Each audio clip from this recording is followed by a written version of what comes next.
Welcome back to Logo Legends, the podcast on sports teams and their logos, branding, and team identities throughout history. My name is Kasabe. Thank you for listening. This is episode 9, and we'll be talking a little bit more about some random teams going forward from the luck of the draw, or if you guys have any suggestions, just feel free to let me know.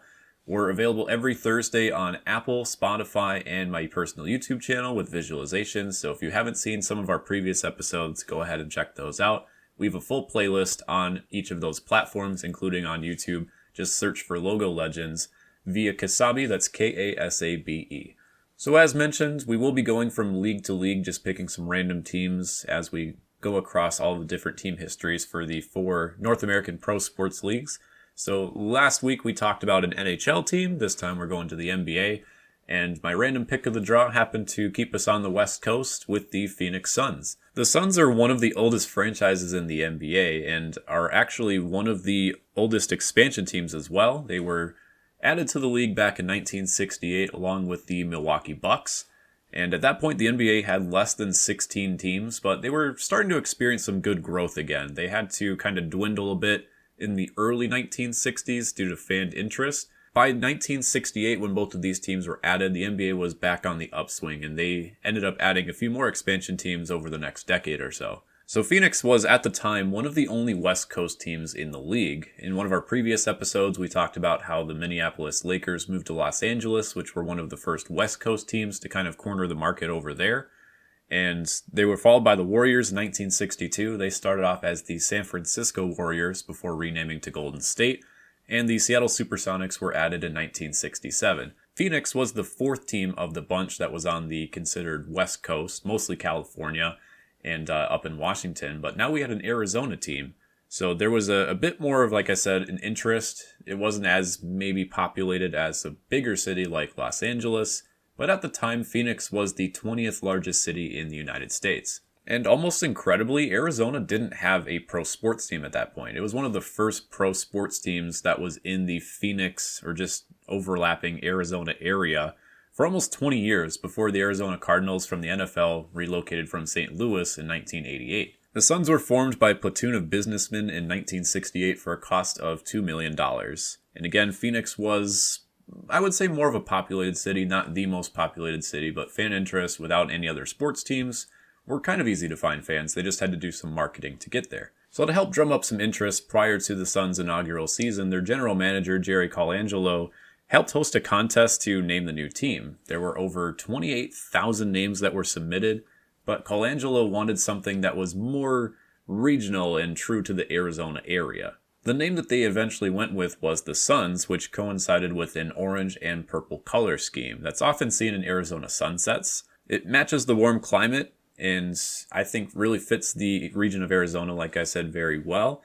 The individual who ended up picking the Suns ended up winning $1,000 and season tickets for that first season. And to their credit, the Suns front office, along with Colangelo, did a great job marketing the new team to start off their inaugural season, oftentimes sending out players into the community for events to help draw out more fans. But like most expansion franchises, the Suns struggled in their first season with a record of 16-66, which is just below a 200 winning percentage.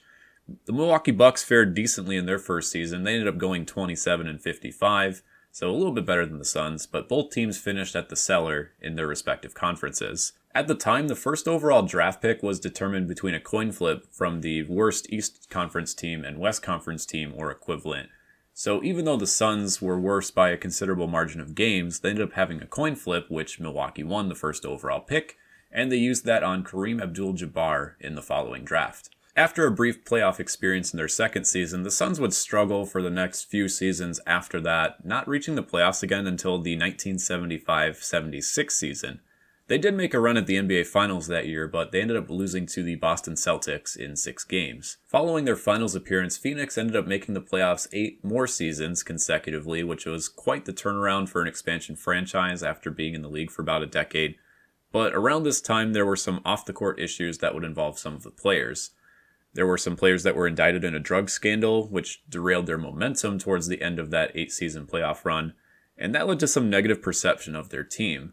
Around this time, Colangelo would start assembling a new ownership group, and he sold the team for $44 million in 1988 which shortly thereafter the Suns would start to see success again. They would have some momentum, turn around their performance on the court, and make another 13 straight playoff appearances following the ownership change. That included acquiring Charles Barkley from Philadelphia in 1992, and he'd lead the Suns to the NBA Finals that season, winning the MVP, but Phoenix ultimately fell to Michael Jordan and the Chicago Bulls during their 3-year run at the titles back-to-back-to-back. The Suns wouldn't be able to string together another finals appearance following that one against the Bulls, and in fact would trade Charles Barkley in 1996 during their playoff run. But from 1993 to 2000, they would make the playoffs 8 straight times and would lose each and every single one in either the first or second round, even with the likes of some players like Jason Kidd or Steve Nash. After trading Steve Nash in 1998 and reacquiring him in 2004 via free agency, he would end up winning back-to-back MVPs for the Suns.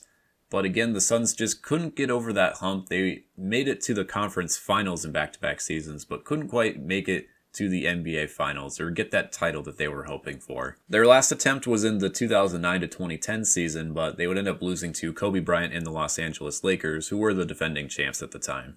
At this point, the Suns would start to retool their roster, making heavy changes, and there were some other star players that ended up leaving, like Amari Stoudemire. For almost a decade after that, the Suns would struggle mightily and not make the playoffs again until 2020. Part of that rebuild process involved drafting Devin Booker in 2015, who would become, I would say, their new face of the franchise. In the 2020 to 21 season, the Suns would acquire Chris Paul in a trade, and he and Booker ended up doing really well together, leading the Suns all the way to the NBA Finals, and they had a 2-0 lead. Their opposition in the NBA Finals were the Milwaukee Bucks, which was fitting because those were the expansion teams back in 1968. And despite a 2-0 deficit, Giannis Antetokounmpo and the Bucks ended up coming back to win the NBA Finals in 6 games. Despite 3 title appearances and a lack of a championship, the Suns remain one of the most profitable franchises in the NBA today. Currently, Sportico values their franchise at $3 billion, which is 13th out of the 30 NBA teams.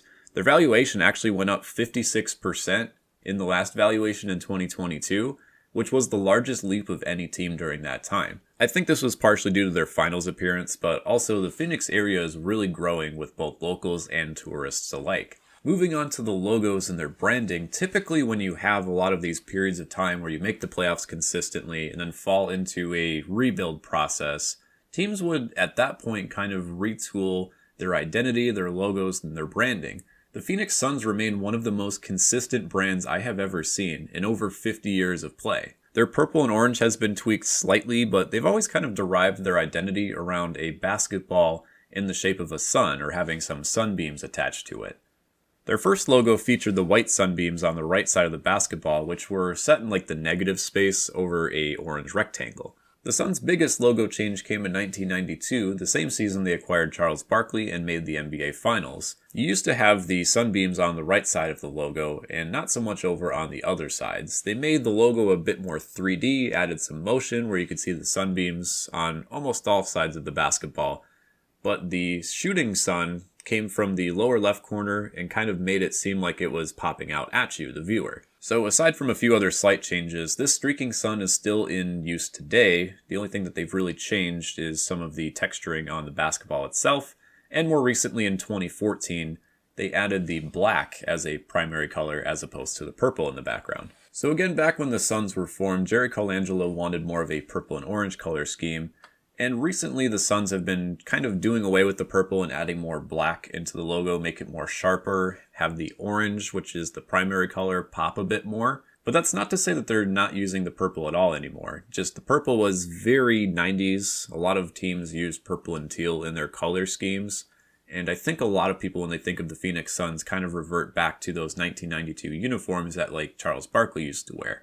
And with the new black uniforms, they've been using the purple as more of an accent color for gradients. So there's a few uniforms that end up having a purple and orange that blend into each other, much more like a sunset that you would see in the Arizona or Phoenix area. I think some of these uniforms, the ones that they have that said like the Valley and the PHX, like the abbreviation ones, are easily some of the best ones that we have in the NBA to this day. I've always enjoyed NBA logos better than other leagues. From top to bottom, the league is very consistent with strong team branding, and I think the Suns are one of the more recognizable teams in the NBA in terms of their logo and their branding. Part of that is their consistency that they've had since the 60s, and I also think some of the recent successes that they've had, even just going to the NBA Finals sometimes, having some star players really just kind of helps with that public exposure. There might be some inspiration that was derived from the Miami Heat logo.